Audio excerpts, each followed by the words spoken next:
This person emailed me their experience that they had that they think maybe involves time travel, and we're going to read that right now. I'm Auntie Matrix, by the way, and if you have a weird, unexplainable experience that you want to share with us, send it here to this email address. I have kind of a unique experience that involves time travel. I'm not sure. I'd love for your perspective what this could have been. I'm intrigued. When I was 10 years old, I had a dream that the Earth was being taken over by aliens who were hypnotizing people and destroying everything.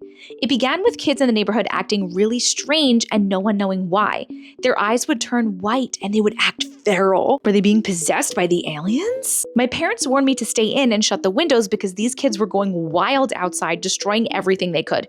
I go to close a window and a girl pops her head into my window and throws an egg into our house and makes a mess of my family room. I'm really upset by this, saying, great, now I gotta clean that. I slam the window shut and the phone rings. A woman on the other end is trying to be all nice and says something like, hi, I know this will sound crazy, but I'm you when you grow up. I have to tell you something. Is this where the time travel comes in? I remember feeling extremely angry, assuming this woman was also pranking me since everyone was out of control, and I yelled at her to leave me alone. No, I want to know what she was gonna say. After I hang up, a news broadcast came on to say that people had to stay in because the aliens had arrived. Okay, so that means that the aliens were not possessing people before that. Okay, that was just something else. Weird. Not that I think an alien could possess someone anyway, but I mean, who really knows? Anyone who had been exposed to the aliens were now taken over and hypnotized. I start freaking out and try to find my family. Unfortunately, at this point, my family had caught the alien hypnosis. Their eyes turned white and they spoke an odd language. Okay, so it was the aliens. Is very back and forth in my brain. It was the aliens hypnotizing and like not possessing, but like hypnotizing these people. Okay. I immediately ran out to find my best friend. She and I went out to our school to see if it was safe. We go in to find the gymnasium is full of people staring blankly ahead while an alien spoke to them in this strange language, and they sat there repeating it. When the alien noticed us, some people got up and began chasing us through the school out to the parking lot. In the parking lot, there were still tons of kids out of control, destroying things and setting fires. My friend and I barely managed to get away by taking an abandoned running car and driving up this really big hill in a kind of secluded area. The dream ends with us sitting on top of that hill, looking down at the town burning into chaos. And I looked at my friend and I said, I can't believe this is real. And then I woke up. After I had this dream, I called my best friend and she had a dream about the exact same aliens doing the exact same thing. Both our dreams ended up being the exact same dream once we had found each other.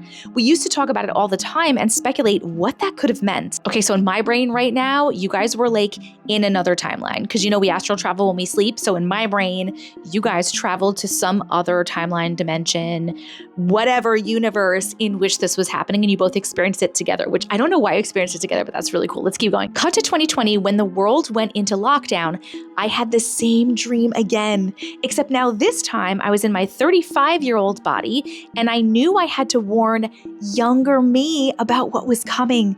I pick up my phone and I dial my childhood phone number, thinking about how I can explain myself. When I called, I said the same thing, but I tried to explain differently and tried to be really friendly. Young me on the other end of the phone was not having it and started yelling at me as soon as I finished my first sentence. I was pleading with young me to listen as it's not a prank and even mentioned the girl throwing the egg through the window, and that just freaked young me out even more. The call ended after I was thoroughly told off and I woke up shortly after that, kind of annoyed about what a brat I was. I'm not sure if there'd be different outcomes had I listened, but I was very much annoyed and amazed that the dream had come full circle. The dream really shook me, and 30 years later, I still remember it in such vivid detail, unlike any other dream I've ever had, even better than some real life memories I have. I'm not sure what it could have meant and why it came full circle in 2020, but it will always stick with me. How friggin' cool that it happened again, and then you were warning yourself, like your younger self, you switched spots? So that's what the person wanted to tell you on the phone that you wouldn't listen to. They were trying to warn you. This is still also crazy to me because it was all happening in some other dream